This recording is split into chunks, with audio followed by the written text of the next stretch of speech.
pinakita po ng ating Coast Guard na nagtatayo na po sila ng mga metal na mga poste, no, doon sa Scarborough, no, dahil ang sinabi nila ay gagawin na nila ito geo-reserve para daw hindi daw mawasak ang kalikasan. Biro mo, pipigilan tayo pumunta ron dahil winawasak daw natin yung ating sariling kalikasan. Yan namang mga politiko natin, ang abala sila ngayon sa budget eh. Mas importante sa kanila ngayon yan eh. Wala nang maraming paligoy-ligoy pa. Diretso sa punto na. Maiksi lang ang komentaryo, pero diretso sa punto. Maraming kuro-kuro, may tiwali, may totoo. Dito, sa Puntong Diretso tayo. Punto Diretso. Sa sa Martes, merong joint mobilization, ang Bunyog, ang RAM, ang Akbayan, ang atin ito para dyan sa ipaglaban yung panghaharas sa ating mga Bureau of Fisheries and Aquatic Resources sa Scarborough nung isang araw, no, at yung paghaharas sa ating mga isda at yung pagtayo nila ng mga installation sa Scarborough dahil gusto na po nilang sakupin yung ating teritoryo, no, hindi lamang sa pagtatayo ng mga artificial islands, talaga i-take over na nila. Kaya kami po nila attorney, yung si Boy Camacho ng RAM, sila Rafaela David ng atin ito ay magsasama-sama sa Miyerkules para dyan sa Chinese Embassy para magreklamo, para tutulan itong ginagawa nilang invasion sa ating territory. Isa lang po yan sa mga grupo at koalisyon at mga kilusan na sinasapian namin ni Attorney Enzo. Kaya pasensya na po pag minsan ay medyo irregular, minsan ay humahaba yung mga pulong, no, lalo na pag maraming problema at nade-delay po. Hindi po siya excuse. Kung siya isang sincerong apology, no? Yan. Oo. Nald, napaka-busy tayo dito sa pangunahin nating kampanya laban sa korupsyon, itong mga investigations na ito ng Senado, ng Kamara, ng ICI, minumonitor natin at nagpaplano tayo ng mga mobilizations uli para tuloy-tuloy i-sustain natin yung pagpapanagot sa mga dapat managot. Pero habang nangyayari yan, ito namang China, patraidor na ginagawa, parang sinasamantal nilang busy tayo dito sa kampanya natin laban sa korupsyon. Ano bang latest? Sinimulan mo na kanina, pero anong naiiba na ngayon na nangyayari sa ginagawa ng China? Well, habang tayo po ay nakakagulo rito, ay nag-scale up po sila sa harassment. Ito po, hindi ito po Coast Guard, hindi po ito Navy, Philippine Navy. Ito po ay mga barko ng Department of Agriculture. Ito po yung nagdadala ng mga pagkain sa ating mga mangingisda na nandun sa Scarborough.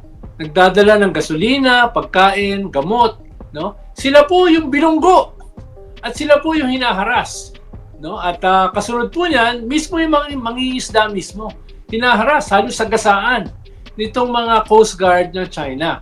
At hindi lang ho yun, pinakita po ng ating Coast Guard na nagtatayo na po sila ng mga metal na mga poste, no, doon sa Scarborough, no, dahil ang sinabi nila ay gagawin na nila ito geo-reserve para daw hindi daw mawasak ang kalikasan. Biro mo, pipigilan tayo pumunta ron dahil winawasak daw natin yung ating sariling kalikasan. Biro mo, kaya nagsimula itong tension natin sa kanila ay dahil hinuli natin yung kanilang mga mangingisda na ninanakaw yung ating giant clams, giant turtles, at winawasak yung ating mga coral reefs. Tapos ngayon, tayo ang pipigilan nila, wasakin yung ating teritoryo, kaya iti-take over nila. Tignan nyo naman po yung kalokohan na yun, no? Tignan nyo yung kalokohan na yun. Talagang mga walang hiya, no? Kaya kailangan po nating ipakita na hindi tayo papayag dito sa kanilang ginagawa. Kung hindi, baka hindi lang huyang Scarborough ang kanilang i-occupy.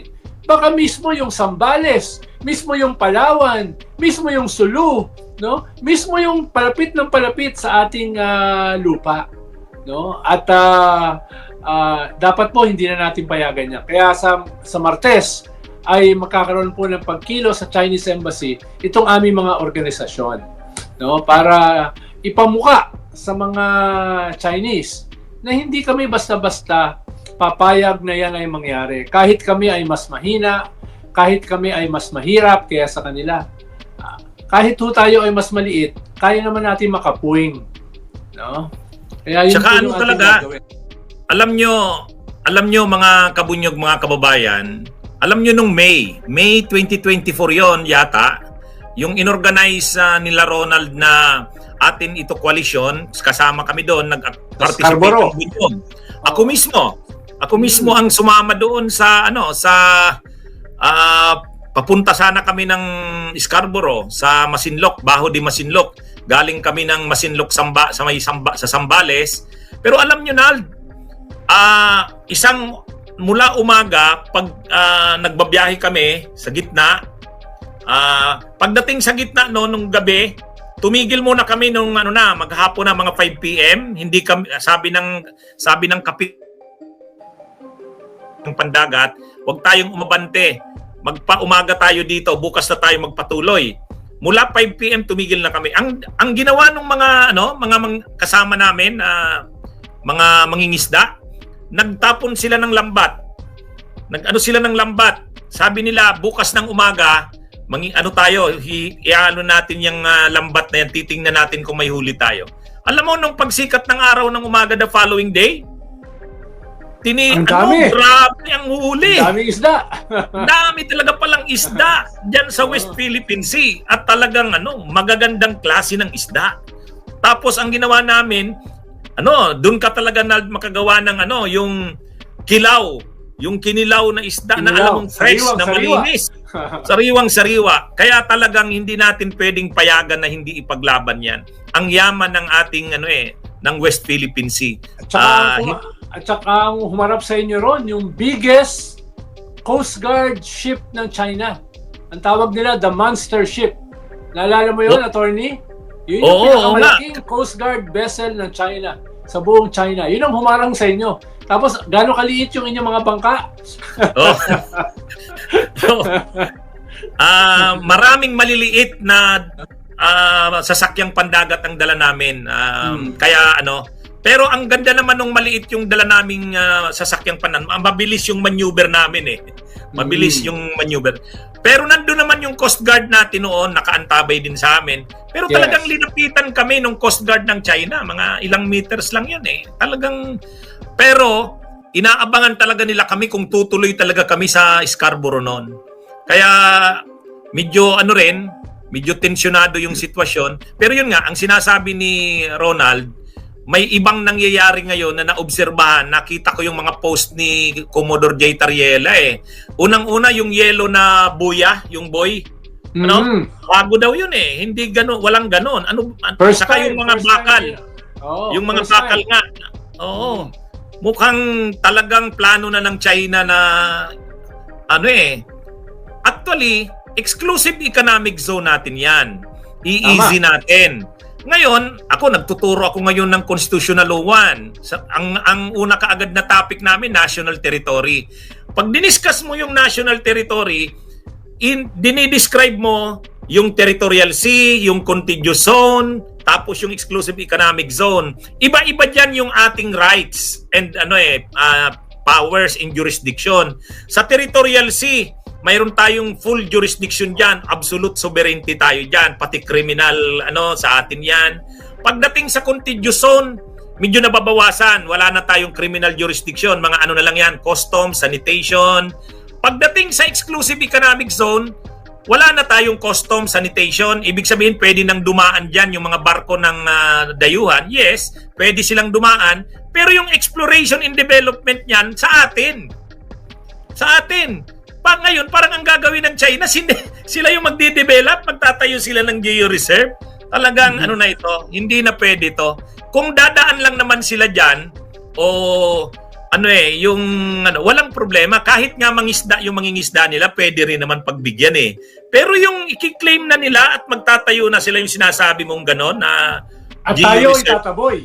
At tayo na ngayon ang itataboy, hindi na pwede. Kaya sa Tuesday po, ang Bunyog, nag-usap-usap kami, sasabay kami dyan sa rally na yan na kasama namin ang grupo nila Ronald, Akbayan. Sasama rin pala ang RAM.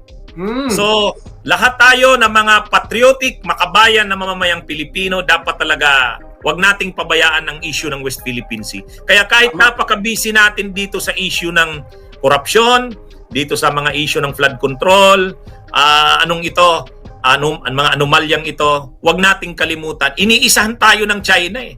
Parang samantalahin natin na ang West Philippine Sea habang busy sila dyan sa issue na yan. So wag tayong papayag. Hindi pwedeng, kailangan ang laban natin lahat ng panig eh. Lahat ng laban na kailangang ipaglaban ng mamamayan, samahan natin. Kung kaya nating pamunuan natin. At magsama-sama tayo dapat. Kaya medyo nakakapagod talaga, pero kailangan eh. Hindi talaga pwedeng hindi. Yan namang mga politiko natin, ang abala sila ngayon sa budget eh. Mas importante sa kanila ngayon yan eh. Bumoto nga tayo laban sa budget eh. Dahil hindi nila tinanggal yung UA, yung unprogrammed allocations. Diba? Maintain nila yung 270 billion na unprogrammed allocations. Saan gagamitin yun? Biro mo, nasa gitna tayo ng anti-corruption probe, anti-corruption movement, tapos ayaw pa rin tanggalin yung unprogrammed allocation na yan, na mahigit 270 billion. No? Parang makakapala mukha eh, no? Bunyog, halikan na kasama ka. Bunyog, kapag buklod ay may pag-asa. Luzon, Visayas, Mindanao, isa ang pananaw.